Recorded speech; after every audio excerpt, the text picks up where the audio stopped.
Welcome to Big Papa Rob's podcast Story Rewind, The Missing. I'm Big Papa Rob. Each of my stories are about one of the many missing people out there. I rewind the story of a missing person in hopes that someone will hear this story and can share information to help find this missing person. There is always someone who knows something that can help find this missing person. The story I'll tell you today is about Jenna Ruth Van Gelderen. She went missing August 19th, 2017, without a trace, from Atlanta, Georgia. Stick around to hear her story.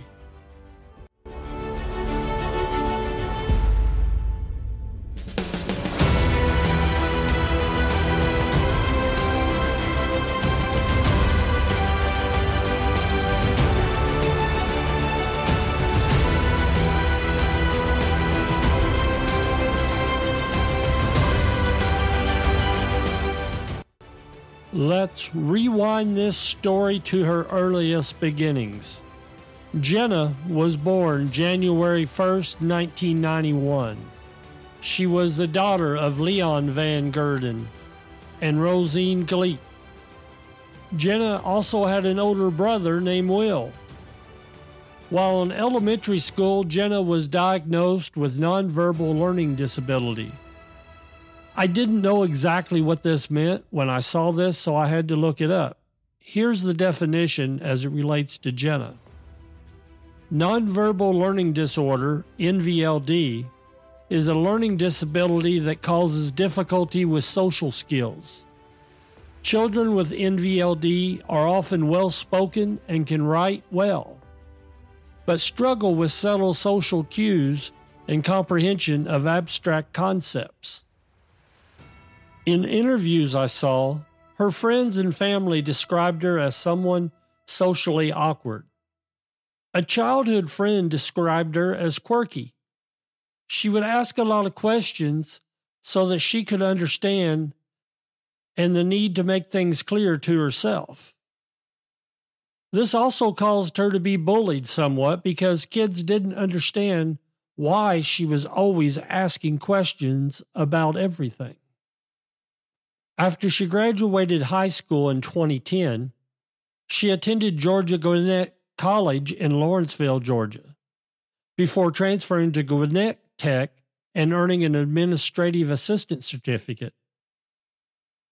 In 2015 or early 2016, she was diagnosed as being on the autism spectrum. Her parents described her as being a very regimented person who liked having a routine and naive.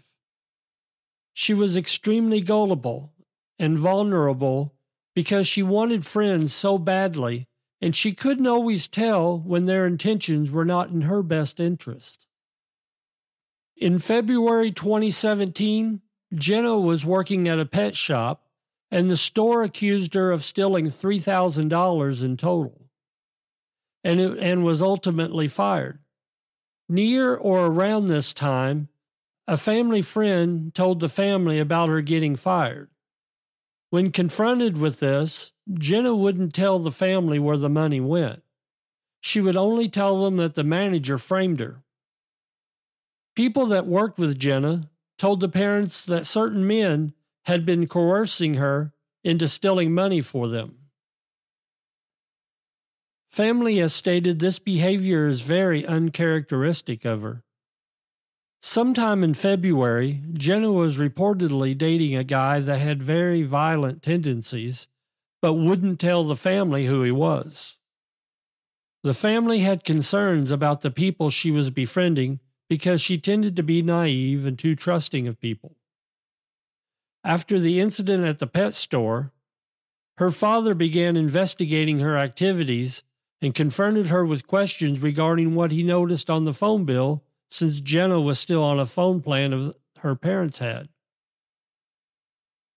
Apparently, this confrontation led to Jenna moving out around April. Her parents thought this would be a good way to help her grow and learn responsibility. They helped her get a car and provided some financial help as long as she actively looked and found a job. When she moved out, she wouldn't tell her parents or her brother where she was staying at. She would tell them, she was just staying with friends.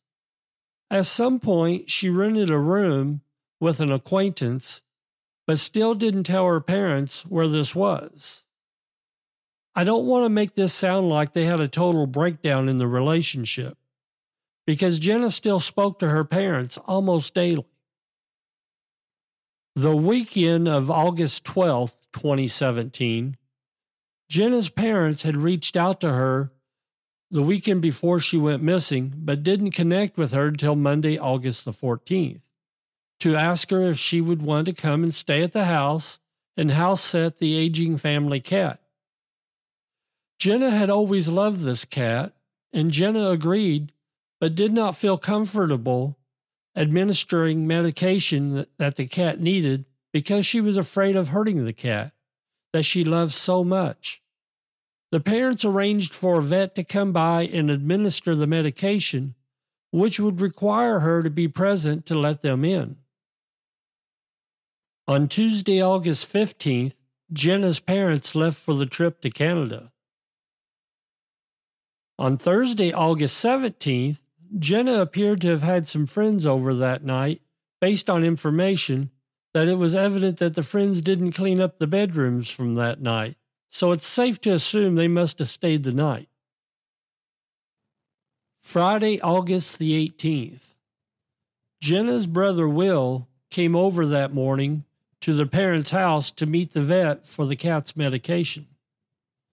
Will and Jenna discussed that Will would be busy the weekend and that Jenna agreed that she would be at the house for the vet to come and administer the medication for the cat.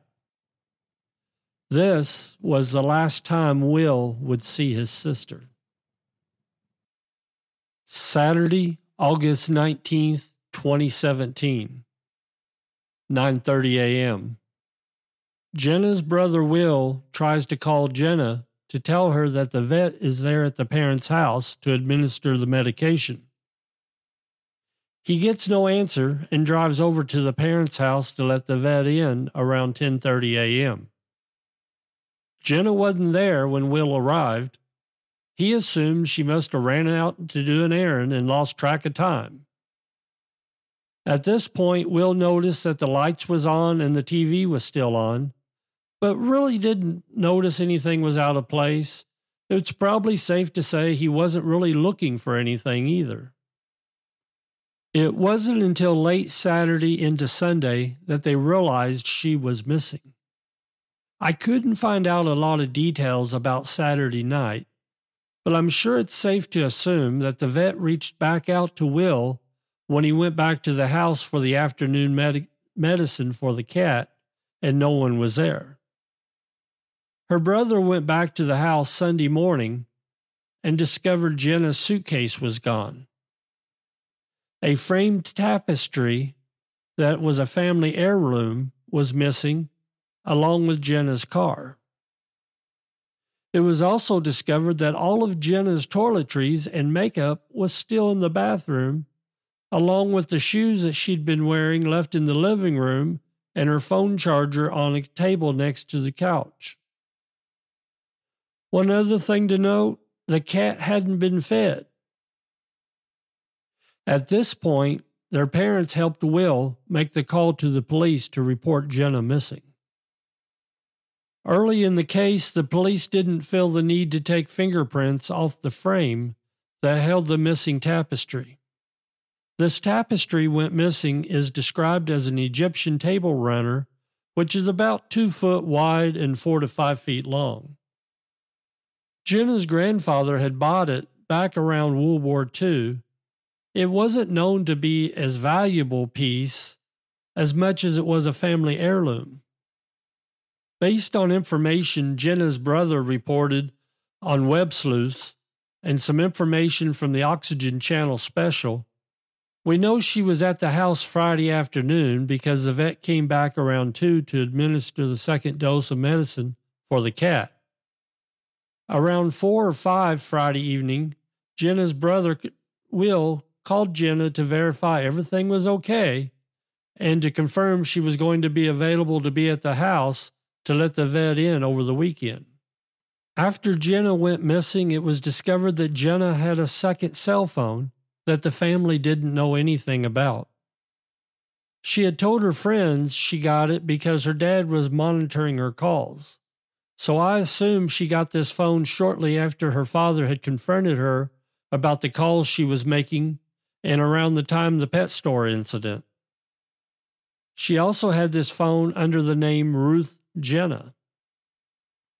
Information from friends that saw her Friday night, it appears that she was driving her mother's car at least at one point of the afternoon and evening. Some speculation for this was either she was running low on gas in her car, or I had also seen information that alluded that Jenna had a lapse in insurance on the car. Friday night, Jenna was in contact with a guy friend off and on between 8 p.m. and 10 p.m.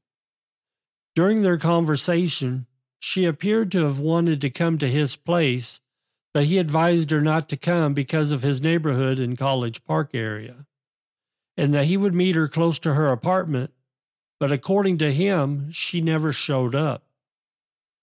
Based on Google Map timeline on her phone, she was in the area of English Avenue and North Side Drive around 10 to 10:30 p.m., going to a Wendy's because later a straw paper was found in the car. According to a statement of a male person of interest in this case, possibly the ex-boyfriend, he stated that she came to his apartment around 10 p.m., which doesn't align with what the Google Maps timeline states. This person doesn't live near English Avenue area. According to this person, she was there till 11 p.m. He also stated she wanted a relationship with him again, but he stated that he didn't want one with her, knowing about the issues with the theft. Later on in an investigation, this same person made accusations that Jenna had been working as a prostitute. There was never any evidence of this. I suspect these were accusations of a scorned lover. Based on her phone and the statement from the possible person of interest, we assume that she arrived back to her parents' home sometime between 11:30 p.m. and 1:30 a.m. Saturday morning. She was texting a longtime friend from 1:30 a.m. till 2 a.m. Her final text was that she was laying down. After the friend found out that Jenna was missing, she noted that Jenna didn't normally end her texts that way. In most cases, she would just end the conversation without saying she was going to bed, or would add more detailed text message. There's been some speculation if that text had been sent by someone else. A voicemail was later found on her second phone at 11:50 p.m. that appeared to be a butt dial based on the voicemail from another guy. They traced this number to an Instagram account that is related to possible pimping out girls and a club on Campbellton Road. I also read that some information that this may have been the same guy from the College Park area, but I wasn't able to confirm that. It was also discovered that someone was pressuring her through chat to return to her apartment Saturday night, but they didn't know who this person was because it was encrypted. Jenna's car was found on September 5th, almost 2 weeks after she went missing. The car was found on D4 Place near D4 Avenue in Atlanta. When the car was found, it was noted that the driver's seat was pushed back and down, indicating a taller person had been driving. Jenna is small in stature, only being 4'11". In her car, Jenna's suitcase was also found. There was one strange thing found in her car, a phone charger to the next generation iPhone, which would not have worked with Jenna's phone. Unfortunately, there was no forensic evidence left behind. Jenna's second phone last pinged in the Fairburn, Georgia area in the early morning hours of Saturday, August 19th, near a heavily wooded area. According to the detective, this area would be several hundred acres. At the same time that her phone pinged in Fairburn, her car was captured on an Atlanta traffic camera. Of course, this indicates she couldn't be at both places at the same time. The phone and the car was about 30 miles apart. Neither one of her phones have ever been found. There has been mistakes made in this case from the beginning. Detectives seem to really chase down the leads of prostitution from the ex-boyfriend's information. That led to a detective contacting the family early on in the case, telling them that she had been found from a website called Backpage and that they were arresting her.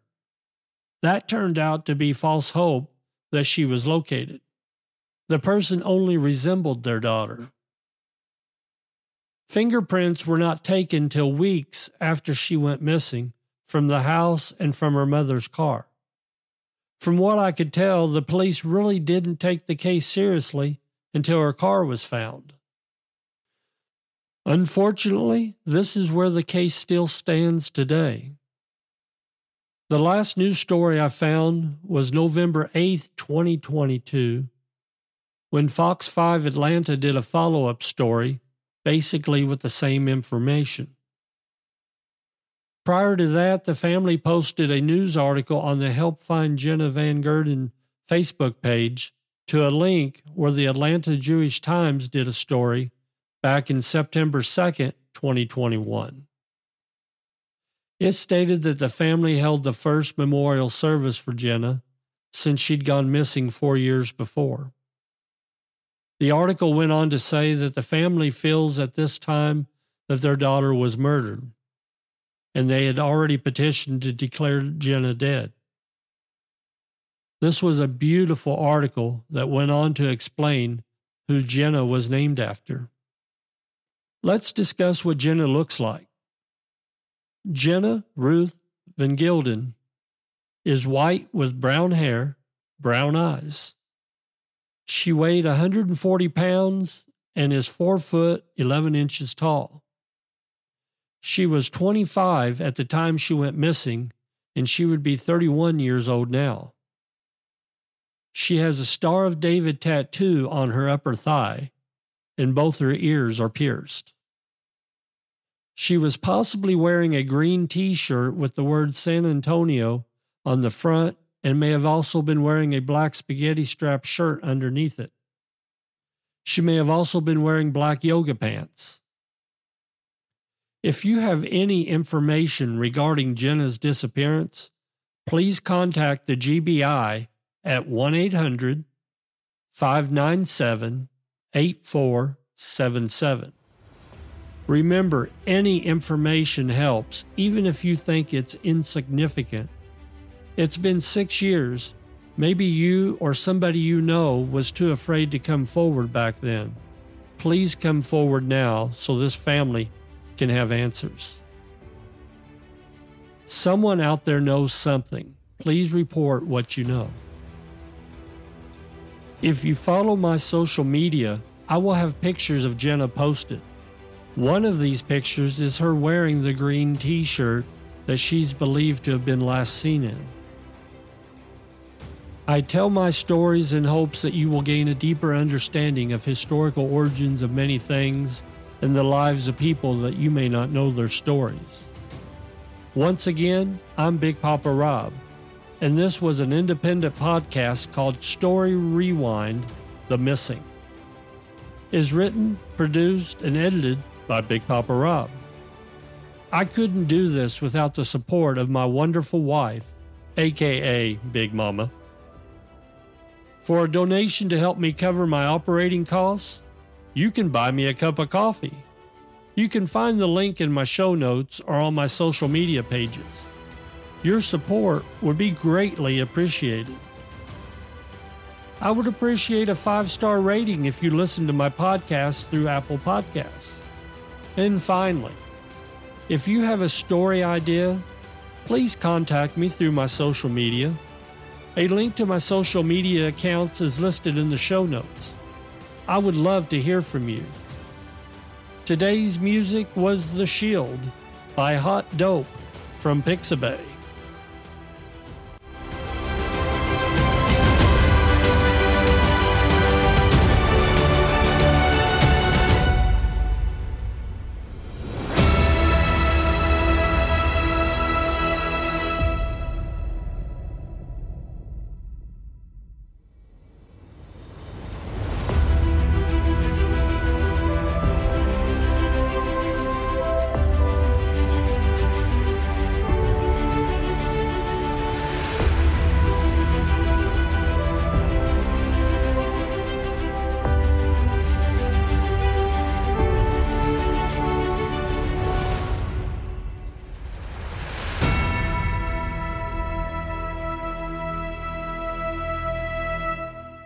This was a Big Papa Rob Podcast 2023. See the show notes for links to the reference material used in this podcast.